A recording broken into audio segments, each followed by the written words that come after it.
मध्य प्रदेश में एक महिला अपनी मजदूरी करके घर वापस आती है। घर वापस आके वो सुस्त हो जाती है और शांत हो जाती है। जब उसका पति ये पूछता है कि क्या कुछ हुआ है क्या, महिला मना कर देती है। लेकिन एक दो घंटे गुजरते हैं। उसके पति को कुछ अजीब लगता है क्योंकि महिला काफी शांत थी और कुछ बोल नहीं रही थी। वो बिस्तर पे लेटे रहती है। वो आता है, अपनी पत्नी के हाथ में हाथ रखता है और कहता है कुछ हुआ तो बताओ। महिला कहती कुछ नहीं हुआ और फिर मुंह फेर लेती। जब पति उसका मुंह ठीक करता, उसके आंखों में आंसू थे। और जब पति पूछता कि बताओ क्या हुआ है, तब महिला बताती कि कुछ लोगों ने मिलके उसका बलात्कार किया, यानी कि गैंग रेप किया है। इसके बाद वो पति को बहुत गुस्सा आता। इस बात को लगभग 1 साल गुजर जाते हैं। 1 साल के बाद पूरे प्रदेश में एक खबर फैलती है। एक खबर बहुत तेजी से वायरल होती है। किस तरीके से उसके पति ने उन लोगों से बदला लिया, ये सब लोग चौंक जाते हैं। कुछ लोग सलामी, कुछ लोग सैल्यूट करते, तो कुछ लोग वहीं पे बोलते हैं उसने गलत किया। आखिर उस पति ने किस तरीके से बदला लिया, आखिर उस महिला के साथ हुआ क्या था, किसने किया था एक्चुअल में, ये लोग कौन थे। चलिए मैं कहानी को थोड़ा विस्तार से बताता हूँ। कहानी के अंत तक बने रहिएगा। मैं हर रोज एक नई सच्ची कहानी, सच्ची घटना लेकर आता हूँ। तो नमस्कार, मेरा नाम है विवेक सिंह और एक नई सच्ची कहानी में आपका स्वागत करता हूँ। देखिए आज की हमारी जो कहानी है वो एमपी के एक जिला है रतलाम। इसी जिले में एक थाना है बिलपोक पुलिस स्टेशन, यानी कि बिलपोक थाना। उसी के अंतर्गत आने वाला एक गांव रत्तागढ़ सेरा। लगभग ये कहानी है 4 जनवरी साल 2022 की। सब सुबह तकरीबन 7:30 बजे की कहानी है। होता क्या है कि एक किसान रहता है जिसका नाम लाला उर्फ लाल सिंह रहता है, जिसकी उम्र तकरीबन 30 से 32 साल के बीच रहती है। किसान था, सुबह का वक्त था, वो अपने खेतों की सिंचाई करने जाता है। खेतों की सिंचाई का समय था, तमाम जो किसान थे वो लोग अपने अपने खेतों में सिंचाई करते हैं। ये लाल सिंह जो था वो अपने खेत जाता है। वो जैसे स्टार्ट का बटन दबाता है, वैसे ही एक बहुत बड़ा धमाका होता है। ये धमाका इतना बड़ा था कि ये पूरे आसपास के इलाके में गूंजता है। पूरे गांव वाले जुट जाते हैं। तमाम जो लोग थे, आसपास के किसान थे, वो लोग आके देखते हैं, चिल्लाते हैं कि लाल सिंह कहाँ हो, उस लाला। लाला का कोई आवाज नहीं आता। तमाम जो आसपास के खेतों में लोग थे वो लोग सामने आके देखते हैं। उसके बाद जो दृश्य देखते हैं, सभी चौंक जाते हैं, सभी हैरान हो जाते हैं। ये धमाके की गूंज इतनी दूर तक थी कि पूरा जो आसपास का गांव का लोग थे, वो पूरे गांव के लोग आ जाते हैं। दरअसल लाल सिंह जो था उर्फ लाल सिंह उर्फ लाला, उसके बॉडी के छितरे उड़ चुके थे उस धमाके में। आखिर हुआ क्या था, पूरे छितरे उड़ चुके थे और तमाम जो बॉडी के पास थे, उसका जो सर है वो कहीं और दूरी पे फेंकाया है और उसका जो हाथ है कहीं और फेंकाया है। बॉडी के जो पार्ट थे वो चित्रे बन चुके हैं। और जहाँ पे ब्लास्ट हुआ, जहाँ पे धमाका हुआ, वो लगभग 4 फुट गड्ढा हो गया वहां पर। तमाम लोग आते हैं। उसके बाद पुलिस को सूचना मिलती है। फौरन पुलिस की एक पूरी टीम आती है। पुलिस की टीम और तमाम जो गांव वाले थे उसके घर में रहने वाले तमाम परिवार वालों को इंफॉर्मेशन देते हैं कि लाल सिंह के साथ ऐसा हो गया। उसके घर में उसकी बीवी थी, उसकी एक बेटी जिसकी उम्र 5 साल, उसका एक बेटा जिसकी उम्र 7 साल, उसके 2 भाई, एक बड़े और एक छोटा, जिसका नाम मुकेश और राकेश था। इसके बाद पुलिस आती है, वहां पे स्पेशल टीम आती है, फोरेंसिक टीम आती है, डॉग स्क्वाड आते हैं। लगभग देखिए धमाका जो है तकरीबन 7:30 बजे हुआ। बॉडी के तमाम जो चित्रे थे उसको कलेक्ट करते करते तकरीबन दिन के 1 या 1:20 बज गए। उसका उसके बॉडी को पोस्टमार्टम या उसके चित्रों को पोस्टमार्टम के लिए भेजा जाता है। फौरन इतना बड़ा धमाका, तमाम लोग जुटे थे। उसके बाद जो वहां के एसपी थे वो एक टीम का गठन करते हैं, वो एसआईटी टीम का गठन करते हैं। इस एसआईटी टीम में 2 थानों के थाने अध्यक्ष यानी कि एसएचओ थे, 4 एसआई थे यानी कि सब इंस्पेक्टर उर्फ दरोगा, और 5 कांस्टेबल थे। इस एसआईटी टीम को जिम्मेदारी दी जाती है कि जैसे हो, जितना जल्दी हो, इसके पीछे कौन है, क्या है, ये पता करो। कहीं कोई टेररिस्ट हमला तो नहीं है, कुछ भी हो सकता है, क्योंकि आम धमाका नहीं था। वहां के एफएसएल टीम डॉग स्क्वाड के माध्यम से जो कुछ चीजें मिली, वो कुछ मटेरियल थे, जो कि पहाड़ वगैरह को धमाके में उड़ाने के लिए जो मटेरियल होते हैं, उन चीजों का उपयोग किया गया था। मतलब जैसे पहाड़ उड़ाने के जो भी चीज होता है ब्लास्ट करने के लिए, उसमें जो मटेरियल यूज होते हैं वही मटेरियल यहाँ पे मिले थे। तो पूरी टीम काम लग जाती है। सभी अपने अपने स्तर से पूरा तहकीकात करती, इसके बारे में पता करने की कोशिश करती। तमाम मुखबिरों को छोड़ दिया जाता, किसके पीछे कौन है, क्या है, हम गाँव वालों से बातचीत करो और जो हो सके, जो बन पड़े वो करो।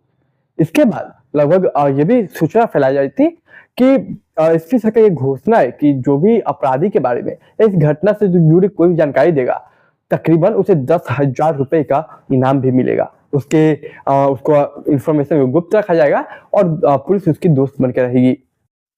ये तमाम चीजें करने के बाद तारीख गुजरते गए, डेट गुजरते गए, लगभग 5 से 6 दिन गुजर गए। टीम यानी एसआईटी टीम में जो 2 एसएचओ, 4 एसआई और 5 कांस्टेबल थी, किसी को कोई सुराग हाथ नहीं लगता। लेकिन यूं ही दिन रात वो मेहनत करते रहते, तभी कहीं उड़ते उड़ते खबर आती है। खबर यह आती है कि एक शख्स है सुरेश लोहड़ा। उस शख्स का एक नाम निकल के आता है। अब सवाल ये कि शख्स का नाम क्यों निकल के आया, तो कुछ गाँव लोगों का कहना था कि ये जो धमाका हुआ लगभग 6 महीने पहले सेम ऐसा ही धमाका एक और बार हुआ था। उसमें एक व्यक्ति मरते मरते बचा। अब उसका नाम था भंवरलाल। अब वो व्यक्ति तो बच गया, लेकिन जब वो धमाका हुआ था उस वक्त ये जो सुरेश लोहड़ा है वो अपना घर बंद करके चला गया था। और अभी भी जब ये धमाका हुआ तो वो अपना घर बंद करके चला गया। और दोनों बार उसे जहाँ पे मतलब धमाका हुआ, जहाँ पे खेत थे, जहाँ पे लोग थे, वहां उसे स्पॉट यानी कि वहां देखा गया था उसे। अब पुलिस जैसे ही सूचना मिलती है फौरन उसके छानबीन में लग जाते हैं, पता करते कहाँ है। उसके बाद उसे ट्रैक करके अरेस्ट कर लिया जाता है सुरेश लोहड़ा को। इसका देखिए भंवरलाल, उसे भी पकड़ा जाता है, अरेस्ट किया जाता है। और जब अरेस्ट किया जाता है, जब पूछताछ की जाती है, तब देखिए बात कुछ ऐसा है कि सबसे पहले ये बात है भंवरलाल से पूछताछ की जाती है। भंवरलाल बताता है कि भंवरलाल वो है जिसे 6 महीने पहले ऐसे धमाके से मारने की कोशिश की गई थी। दरअसल हुआ क्या था भंवरलाल के हिसाब से कि वो भी सुबह खेत में सिंचाई करने गया था। और जब सिंचाई करने गया तो बीच में एक गड्ढा था, कह सकते उस साइड वो स्टार्ट बटन था जिससे स्टार्ट होता था, जिससे सिंचाई होती, पानी गिरता और सिंचाई होती। वो इस साइड था, बीच में एक पेड़ था। वो जैसे स्टार्ट का बटन दबाता इधर से उधर जो सामान था जैसे पानी स्टार्ट होता है, जहाँ पे कह सकते ब्लास्ट होने वाला था, वो चीज वहां पे थी। और जैसे बटन दबाते हैं वहां ब्लास्ट होता है। बीच में नीम का पेड़ होने के कारण वो धमाका का जो भी इफेक्ट था, जो भी नुकसान होता, वो सारा पेड़ अपने ऊपर ले लेता है, उस पेड़ पे लग जाता है। और ये था पेड़ से साइड में था, और इस वजह से ये जो भंवरलाल था वो बच जाता है। अगर वो पेड़ ना होता तो ये भंवरलाल नहीं बच होता। लेकिन फिर भी इतनी चोटें आती है कि तकरीबन 10 दिनों तक भंवरलाल का वो इलाज चलता। इधर जो दूसरा व्यक्ति था जिसके ऊपर समझ में आता है वो गायब था, सुरेश लोहड़ा, उससे जब पूछताछ की जाती, वो इधर उधर की कहानियां बताता है, तमाम चीजें बोलने की कोशिश करता है। पुलिस भाग जाती कुछ, और फिर पुलिस अपने पुलिस अंदाज में पूछताछ करती तो ज्यादा देर टिक नहीं पाता। फिर वो जो कहानी सुनाता है वो जरा सुनिए। वो कहता है तकरीबन 1 साल पहले की बात है। 1 साल पहले उसकी बीवी, लगभग कह सकते हैं उसकी बीवी मजदूरी क्या करती थी, किसानी थी, वो भी मजदूर क्या करती, कभी यहाँ कभी वहां कुछ कुछ काम करने जाया करती थी। तो वहां के पूर्व सरपंच थे जिसका नाम था भंवरलाल। पूर्व सरपंच भंवरलाल को यहाँ वो जाती है काम करने एक रोज। जब वो काम करने जाती है, मजदूरी करने जाती है, तो वहां पर उसके 2 दोस्त भंवरलाल के, एक लाला उर्फ लाल सिंह और दूसरा एक दिनेश नाम का व्यक्ति। लाला उर्फ लाल सिंह उर्फ दिनेश ये लोग थे, और वो एक भंवरलाल तो था ही। ये लोग मिलके उसकी पत्नी के साथ बलात्कार करते, रेप करते, यानी कि उसके साथ जबरदस्ती करते। फिर वो महिला जो थी वो घर आती, अपने पति से बात छुपाने की कोशिश करती। पति को जैसे ही शक होता वो उससे पूछता क्या हुआ, क्या बात है। उसे लगता तबीयत खराब है, कोई किसी ने बोला। इसके बाद वो सब कहानी बताती, और उसके बाद वो बदला लेने का सोचता। और इसीलिए लगभग इस वाक्य से यानी 4 जनवरी साल 2022 से लगभग 6 महीने पहले वो एक शख्स को मारने की कोशिश करता, उसी को भंवरलाल को मारने की कोशिश करता। लेकिन किस्मत अच्छी थी कि भंवरलाल बच जाता। उस पेड़ के कारण वो धमाका का जो भी इफेक्ट था वो पेड़ रोक लेता। लेकिन केवल पेड़ का ही इसमें योगदान नहीं था। दरअसल पहली बार उसने जो धमाका किया था, उसमें जो मटेरियल यूज हुआ था, वो मटेरियल उसने अपने दोस्त से लिया था। वो मटेरियल बहुत कम मात्रा में था। वो मात्रा इतना कम था कि पेड़ तो इफेक्ट झेल लिया, लेकिन वो बच गया। मात्रा थोड़ा और ज्यादा होता तो भंवरलाल भी नहीं बच पाता। दरअसल उसका एक दोस्त था बद्रीलाल, यानी कि सुरेश लोहड़ा का एक दोस्त बद्रीलाल, जो कि पहाड़ तोड़ने या इधर कुछ काम करता था, जिसके पास ये सब मटेरियल उपलब्ध थे। तो ये सुरेश लोहड़ा अपने दोस्त बद्रीलाल से मांगता है ये चीजें। बद्रीलाल अपनी दोस्ती के लिए वो दे देता है। जब वो दे देता है तो इसका इस्तेमाल वो मटेरियल को 2 बार में करना था, 3 बार में। इसे थोड़ा सा यूज करता है पहली बार भंवरलाल बच जाता है। जब दूसरी बार करता है वो तो मात्रा बढ़ा देता है, जिससे लाला उर्फ लाल सिंह वो मर जाता है, वो नहीं बच पाता है। देखिए बद्रीनाथ का दोस्त था, काफी अच्छा दोस्त था, और उसने कहा था कि बस ऐसा ही बात है, ऐसा सा बात है। देखिए जब ये कहानी सुन के आई सामने आई तो ये कहानी पूरा वायरल होने लगी सोशल मीडिया पे। तमाम लोग जानना चाहे कि बदला क्यों और कैसे लिया गया, आखिर उस पति को अरेस्ट क्यों किया गया, आखिर क्या बात है। ये डॉल स्टार जो था वहां पे, मतलब जो भी बटन था साखिल वहीं पे फिट किया गया था। इसके बाद देखिए ये कहानी बाहर आई, उसके बाद दिन लाल सिंह तो मर चुका था, तो उसके ऊपर एफआईआर दर्ज हुई, दिनेश के ऊपर एफआईआर दर्ज हुई, भवलाल के ऊपर दर्ज हुई, और सुरेश लोहरा इस सबका जिम्मेदार था और उसका पति जिसने बदला लिया उसके ऊपर, यानी 4 लोगों के ऊपर एफआईआर दर्ज हुई। एक तो ऑलरेडी मर गया, उसकी सजा उसने दे दी सुरेश लोहरा ने। बाकी के ऊपर मुकदमा पुलिस ने दर्ज किया और सबको उसके कर्मों के हिसाब से उसे सजा मिलेगी, चार्जशीट फाइल हुई और तमाम चीजें।